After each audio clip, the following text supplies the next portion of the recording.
نفس باد صبا مشک فشان خواهد شد، عالم پیر دگرباره جوان خواهد شد. ارغوان جام عقیقی به سمن خواهد داد، چشم نرگس به شقایق نگران خواهد شد.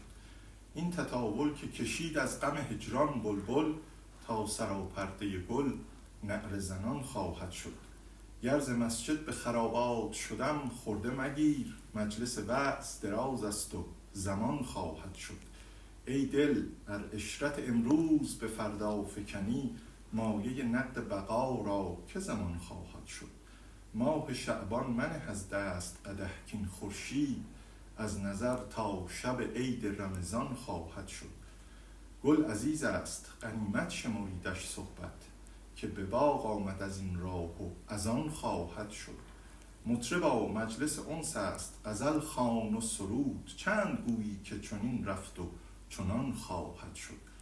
حافظ از بهر تو آمد سوی اقلیم وجود، قدمی نه به وداعش که روان خواهد شد. امید تنها نیروییه که ما رو به مقصد میرسونه. ما کنارتون هستیم تا این مسیر رو با هم طی کنیم. سال نو رو با عشق و امید بهتون تبریک میگیم.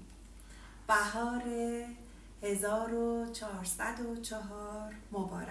سال 1404 مبارک.